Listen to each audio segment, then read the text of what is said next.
नमस्कार, मैं डॉक्टर चंद्र प्रकाश घारू।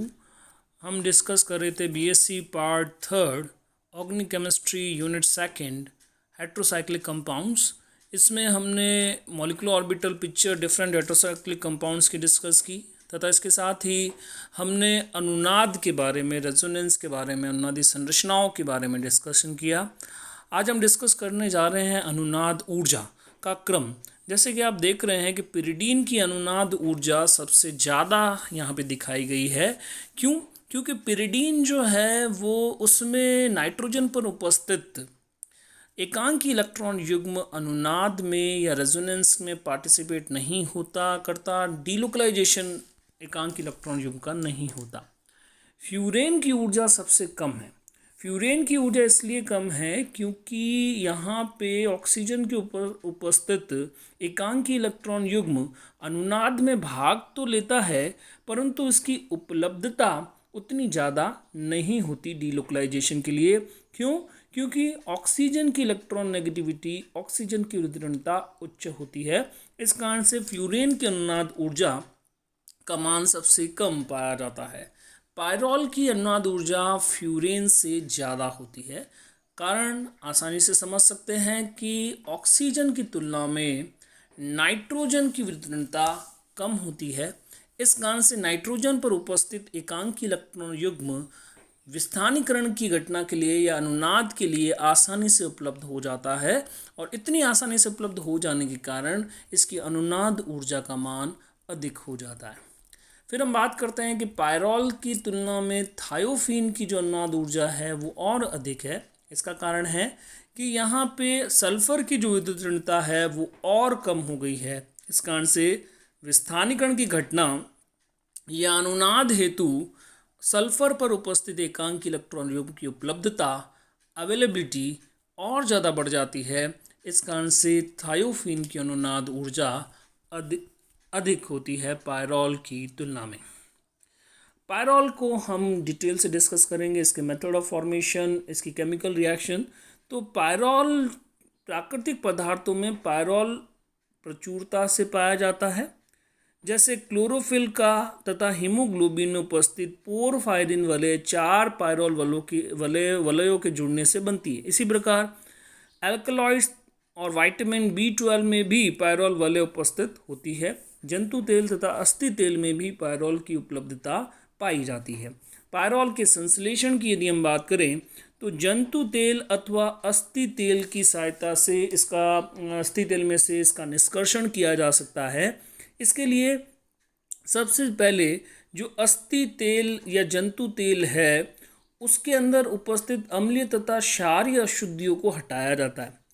अम्लीय अशुद्धियों को हटाने हेतु तनुसार के साथ इसका ट्रीटमेंट किया जाता है। इसके पश्चात क्षारीय अशुद्धियों को हटाने के लिए फिर तनु अम्ल के साथ में इसकी क्रिया की जाती है, जिससे अम्लीय तथा क्षारीय अशुद्धियाँ मुक्त हो जाती है। अम्लीय तथा क्षारीय अशुद्धियों से मुक्त जंतु अथवा अस्थि तेल का प्रभाजी आसवन KOH के साथ में किया जाता है। प्रभाजी आसवन करने पर पोटेशियम पायरॉल प्राप्त होता है डिस्टिलेट या आसुत के रूप में 105 डिग्री सेंटीग्रेड के ऊपर। इसका पुनः आसवन जब किया जाता है तो शुद्ध पायरॉल प्राप्त हो जाता है। तो इस प्रकार से जंतु अथवा अस्थि तेल के आसवन की प्रक्रिया के द्वारा इसमें से पायरॉल का निष्कर्षण किया जा सकता है। दूसरा फ्यूरेन। फ्यूरेन तथा अमोनिया को उच्च ताप पर गर्म करने से पायरॉल प्राप्त होता है। यहाँ पर रिएक्शन में दर्शाया गया है, फ्यूरेन तथा अमोनिया को जब हाई टेम्परेचर 490 डिग्री सेंटीग्रेड पर गर्म किया जाता है तो उस कंडीशन में ऑक्सीजन जो है वो NH के द्वारा यानी कि पायरॉल प्राप्त हो जाता है और ऑक्सीजन NH के द्वारा प्रतिस्थापित हो जाती है। एसिटिलीन से यहाँ पर अगेन रक्त तप्त लोह नलिका पर एसिटिलीन वाष्प तथा अमोनिया को प्रवाहित किया जाता है, जिससे साइक्लाइजेशन के थ्रू पायरॉल प्रोडक्ट के रूप में प्राप्त होता है। अमोनियम म्यूसेट से, अमोनियम म्यूसेट यहाँ पे दिखाया गया। अमोनियम म्यूसेट तथा ग्लिसरीन को 200 डिग्री सेंटीग्रेड तापक्रम पर गर्म करने से म्यूसिक अम्ल प्राप्त होता है। म्यूसिक अम्ल तथा अमोनिया प्राप्त होते हैं। ये दोनों परस्पर आगे संघनन की प्रक्रिया द्वारा निर्जलीकरण तथा वीक कार्बोक्सिलीकरण की प्रक्रिया से पायरोल अणु का निर्माण करते हैं। जैसे अमोनियम म्यूसेट तथा ग्लिसरीन को जब 200 डिग्री सेंटीग्रेड ताप पर गर्म किया जाता है तो यहाँ पे हमें दो प्रोडक्ट मिलेंगे, म्यूसिक अम्ल तथा अमोनिया। ये प्राप्त दोनों ही प्रोडक्ट जो है पुनः संघनन की क्रिया करते हैं, संघनन की क्रिया होती है। साथ ही साथ यहाँ पे निर्जलीकरण जिसमें 4 जल के अणु बाहर निकल रहे हैं तथा विकार्बोक्सिलीकरण जिसमें 2 कार्बन डाइऑक्साइड मॉलिक्यूल जो है वो एलिमिनेट होते हैं और फाइनली आपको पायरोल एज ए प्रोडक्ट प्राप्त होता है। नेक्स्ट रिएक्शन है सक्सिनमाइड से। सक्सिनमाइड को जिंक के साथ गर्म करने पर पायरोल प्राप्त होता है। तो यहाँ पे रिएक्शन में दिखाया गया है, सबसे पहले सक्सिनमाइड में चलाव्यवता होती है जिससे कीटो रूप इनोल रूप में परिवर्तित हो जाता है। अब अगला टारगेट क्या है, जो OH ग्रुप यहाँ पे दिखाई दे रहे हैं उसमें से ऑक्सीजन को रिमूव करना है। इसके लिए इसको जिंक के साथ में गर्म किया जाता है, जिंक ऑक्साइड प्राप्त होता है तथा फाइनल प्रोडक्ट के रूप में हमें पायरोल प्राप्त हो जाती है। नेक्स्ट है पॉल-नॉर संश्लेषण। पॉल-नॉर संश्लेषण में डाई कीटो यौगिकों का प्रयुक्त किया जाता है। इसमें डाई कीटो यौगिकों का संघनन जब अमोनिया के साथ करवाते हैं तो पायरोल का निर्माण होता है। तो यहाँ पे रिएक्शन के अंदर दर्शाया गया है कि सबसे पहले डाई कीटो यौगिकों के अंदर चलाव्यवता होगी। चलाव्यवता के द्वारा अगेन यहाँ पे इनॉल कंपाउंड, यहाँ पे डाई कीटो यौगिक के रूप में आपको 2,4 डाई कीटो हेक्सेन जो है वो आपको देखने को मिल रहा है। इसमें चलाव्यवता होती है, इनॉल फॉर्म आपको प्राप्त होती है। फिर इसके अंदर जब अमोनिया के साथ इस इनॉलिक फॉर्म की संघनन क्रिया होती है तो वाटर के 2 मॉलिक्यूल एलिमिनेट हो जाते हैं। आपको सब्स्टिट्यूटेड मिथाइल सब्स्टिट्यूटेड पायरोल जो है वो एज ए प्रोडक्ट प्राप्त हो जाता है। तो इस अभिक्रिया में अमोनिया नाभिक स्नेही की भांति व्यवहार करता है तथा कार्बोनाइल कार्बन पर आक्रमण करता है, यानी कि यह एक नाभिक स्नेही युगात्मक अभिक्रिया का एग्जाम्पल है। इसमें जैसे कि यहाँ पे दर्शाया गया है, अमोनिया जब नाभिक स्नेही के रूप में कार्बोनाइल कार्बन के ऊपर आक्रमण करता है तो उस कंडीशन में आप देखते हैं कि जो कार्बोनाइल पाई बॉन्ड है वो ऑक्सीजन के ऊपर शिफ्ट होता है और फाइनली जो अमोनिया का H है वो इसके ऊपर शिफ्ट हो जाएगा, जिससे OH कार्बन के साथ OH तथा NH2 ग्रुप जो है वो अटैच हो जाएंगे। फर्दर अब NH2 ग्रुप जो है that will attack as a nucleophile, नाभिक स्नेही की भांति दूसरे कार्बोनाइल कार्बन या कीटोनिक कार्बन के ऊपर आक्रमण करेगा। वही रिएक्शन होगी, ऑक्सीजन के ऊपर बॉन्ड शिफ्ट होगा, ऑक्सीजन के ऊपर नेगेटिव चार्ज आएगा। नाइट्रोजन ने क्योंकि लोन पेयर ऑफ इलेक्ट्रॉन दिया है, नाइट्रोजन के ऊपर पॉजिटिव चार्ज आएगा।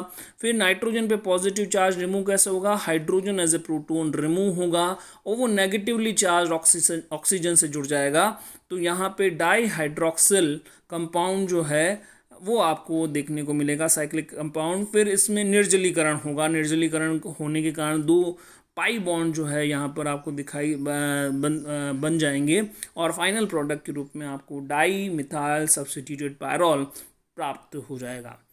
पॉल-नॉर संश्लेषण, नॉर पायरोल सिंथेसिस। इस अभिक्रिया में एसिटोएसिटिक एस्टर से alpha amino beta keto ester प्राप्त किया जाता है। कैसे, जैसे अल्फा कीटो एसिटोएसिटिक एस्टर जो है उसकी अभिक्रिया नाइट्रस एसिड के साथ में करवाई जाती है।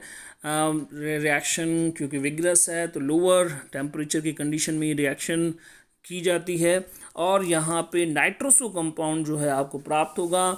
प्राप्त नाइट्रोसो कंपाउंड को जिंक तथा एसिटिक एसिड की उपस्थिति में इसका रिडक्शन करने पर आपको alpha amino beta keto ester as a product प्राप्त होगा। अब alpha amino beta keto ester का संघनन एसिटोएसिटिक एस्टर के साथ जब करवाया जाता है तो प्रतिस्थापित पायरोल एज ए प्रोडक्ट प्राप्त होती है। तो अभिक्रिया के प्रारंभ में alpha amino beta keto ester तथा एसिटोएसिटिक एस्टर में चलाव्यवता द्वारा इनॉल रूप प्राप्त होते हैं। जो एसिटिक अम्ल की उपस्थिति में संघनन द्वारा प्रतिस्थापित पायरोल का निर्माण करते हैं। जैसा कि दर्शाया गया है, alpha amino beta keto ester में चलाव्यवता द्वारा इनॉल ग्रुप प्राप्त हुआ। उसी प्रकार से एसिटो एसिटिक एस्टर में भी चलाव्यवता हुई और इनॉल ग्रुप प्राप्त हुआ। फिर इन दोनों के मध्य में एसिटिक अम्ल की उपस्थिति में संघनन अभिक्रिया हुई और संघनन अभिक्रिया के परिणाम स्वरूप दो वाटर मॉलिक्यूल का निर्जलीकरण हुआ। निर्जलीकरण की क्रिया के द्वारा आपको प्रतिस्थापित पायरोल प्रोडक्ट के रूप में प्राप्त हो जाती है। नेक्स्ट है हेंस पायरोल संश्लेषण। हेंस पायरोल संश्लेषण अभिक्रिया में अल्फा हेलो कार्बोनाइल यौगिक एसिटो एसिटिक एस्टर तथा अमोनिया के संघनन द्वारा प्रतिस्थापित पायरोल प्राप्त की जाती है। तो इसमें जैसे कि यहाँ पे दिखाया गया है, अल्फा हेलो कार्बोनाइल कंपाउंड में चलाव्यवता, इसी प्रकार एसिटो एसिटिक एस्टर के अंदर भी चलाव्यवता के द्वारा इनॉलिक फॉर्म दोनों में प्राप्त हो जाती है। ये जो प्राप्त इनॉलिक फॉर्म है यह अमोनिया के साथ में संघनन अभिक्रिया करती है और संघनन अभिक्रिया के द्वारा अगेन HCl का एक मॉलिक्यूल एलिमिनेट होता है, दो मॉलिक्यूल वाटर के एलिमिनेट होते हैं और आपको प्रतिस्थापित पायरोल उत्पाद के रूप में देखने को मिलती है। उच्च प्रतिस्थापित उत्पाद का अम्लीय माध्यम में जल अपघटन करने पर कार्बोक्सिलिक प्रतिस्थापित उत्पाद प्राप्त होता है, जो सोडा लाइम की उपस्थिति में वी कार्बोक्सिलीकरण की क्रिया द्वारा मैथिल प्रतिस्थापित पायरोल देता है। तो यहाँ पे जैसे कि यहाँ पे दर्शाया गया है कि 2 मिथाइल ग्रुप प्रतिस्थापित है और यहाँ पे जब एसिडिक मीडियम में इसका हाइड्रोलिसिस करते हैं तो कार्बोक्सिल ग्रुप आ जाता है। फिर कार्बोक्सिलिक ग्रुप जो है उसको सोडा लाइम के साथ जब गर्म किया जाता है तो कार्बन डाइऑक्साइड एलिमिनेट हो जाती है, वी कार्बोक्सिलीकरण की प्रक्रिया होती है और डाइमिथाइल सब्स्टिट्यूटेड पायरोल जो है वो एज ए प्रोडक्ट के रूप में आपको प्राप्त हो जाती है। नेक्स्ट यहाँ पर हम फ्यूरेन के प्राप्त करने की विधियों के बारे में डिस्कस कर रहे हैं। इसको सबसे पहले एल्डोपेंटोज के आसवन के द्वारा हम फ्यूरिन प्राप्त कर सकते हैं। चावल की भूसी, जई अथवा मक्के में उपस्थित एल्डोपेंटोज का सल्फ्यूरिक अम्ल की उपस्थिति में आसवन करने पर फरफ्यूरल नामक यौगिक प्राप्त होता है, जो कार्बन मोनोऑक्साइड के विलोपन द्वारा फ्यूरेन में परिवर्तित हो जाता है।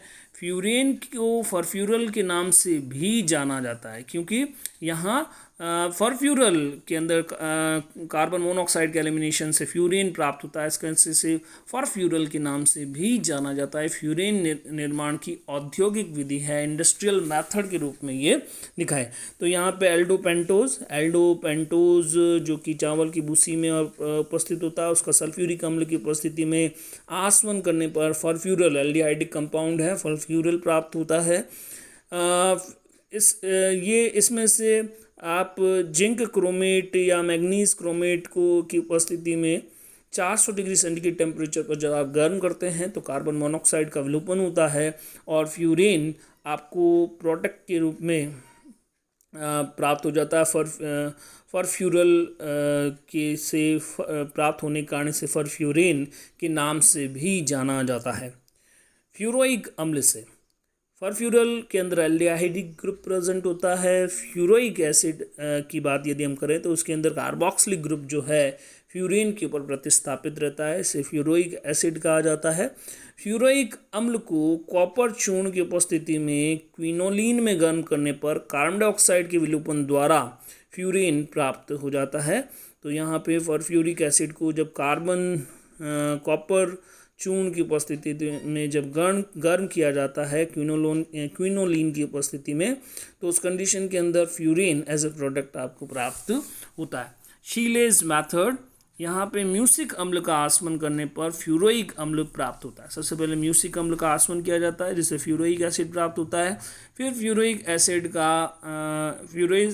प्राप्त होता है जो कार्बन डाइऑक्साइड के विलोपन द्वारा विकार्बोक्सिलीकरण की प्रक्रिया के द्वारा किसके अंदर परिवर्तित हो जाएगा, फ्यूरेन में परिवर्तित हो जाता है। फ्यूरेन को भी पॉलनॉर संश्लेषण के द्वारा सिंथेसाइज किया जा सकता है। इसमें डाइकीटो यौगिक जैसे एसीटोन की निर्जलीकरण सांद्र सल्फ्यूरिक अम्ल फॉस्फोरस पेंटाऑक्साइड अथवा जिंक क्लोराइड की उपस्थिति में किया जाता है, जिससे मैथिल प्रतिस्थापित फ्यूरीन का निर्माण होता है। तो यहाँ पे रिएक्शन यहाँ पे दर्शाई गई है। डाइकीटो कंपाउंड जो है उसमें चला अवयवता के द्वारा इनॉलिक कंपाउंड बनता है और फिर कॉन्सेंट्रेटेड सल्फ्यूरिक एसिड अथवा ZnCl2 अथवा फॉस्फोरस पेंटाऑक्साइड की उपस्थिति में जब इसको गर्म किया जाता है, उस कंडीशन के अंदर डाइमिथाइल सब्स्टिट्यूटेड फ्यूरीन उत्पाद के रूप में प्राप्त होता है। तो इसमें सबसे पहले चला अवयवता के द्वारा इनॉलिक कंपाउंड प्राप्त होता है और अब इस इनॉलिक कंपाउंड को फिर यहाँ पे आंतरिक नाभिक स्नेही प्रतिस्थापन अभिक्रिया होती है, जिसके अंदर यहाँ पे दिखाया गया है कि हाइड्रोक्सिल ग्रुप जो है कार्बोनाइल कार्बन के ऊपर आक्रमण करता है और यहाँ पे फाइनली डी प्रोटीनेशन होता है और फिर फाइनली अगले स्टेप के अंदर डी प्रोटोनेशन तथा डिहाइड्रेशन यानी कि निर्जलीकरण की प्रक्रिया होगी और डाइमिथाइल सब्स्टिट्यूटेड प्रोडक्ट आपको प्राप्त हो जाएगा। नेक्स्ट है सक्सिनामाइड से। सक्सिनाल्डिहाइड को निर्जलीकारक फॉस्फोरस पेंटाऑक्साइड की उपस्थिति में गर्म करने पर फ्यूरीन का निर्माण होता है। अगेन यहाँ पर भी चला जाता, फिर फॉस्फोरस पेंटाऑक्साइड जो कि एक निर्जलीकारक है, वाटर के मॉलिक्यूल का एलिमिनेशन होगा और फ्यूरीन एज ए प्रोडक्ट आपको प्राप्त हो जाएगा। फीस्ट बाइनरी संश्लेषण, यहाँ पर एथिल एसीटोएसिटेट की क्षार की उपस्थिति में अल्फा हेलो कार्बोनिल यौगिक के साथ गर्म करने पर प्रतिस्थापित फ्यूरीन का निर्माण होता है। तो यहाँ पर एसीटोएसिटिक एस्टर तथा अल्फा हेलो कीटोन, इन दोनों को जब क्षार की उपस्थिति में जैसे सोडियम हाइड्रोक्साइड या पिरिडीन की उपस्थिति में जब आप गर्म करते हो तो उस कंडीशन के अंदर प्रतिस्थापित फ्यूरीन जो है प्रोडक्ट के रूप में प्राप्त हो जाता है। तो यहाँ पे क्रियाविधि दर्शाई गई है। एसीटोएसिटिक एस्टर में चला जाता द्वारा इनॉलिक कंपाउंड प्राप्त होता है। ये इनॉलिक कंपाउंड अल्फा हेलो प्रतिस्थापित कीटोन के अंदर के ऊपर आक्रमण करता है, जिससे जो प्रोडक्ट प्राप्त होता है वो फाइनली सब्सिक्वेंट स्टेप के थ्रू प्रतिस्थापित फ्यूरीन में कन्वर्ट हो जाता है। नेक्स्ट है एसीटोएसिटिक एस्टर से। एसीटोएसिटिक एस्टर एक सक्रिय मैथिलीन कंपाउंड है। इसके अंदर एक्टिव मिथाइलिन ग्रुप प्रेजेंट होता है, जिसकी उपस्थिति में जिसकी अभिक्रिया प्रबल क्षार सोडियम इथॉक्साइड से कराने पर सोडियम लवण प्राप्त होता है।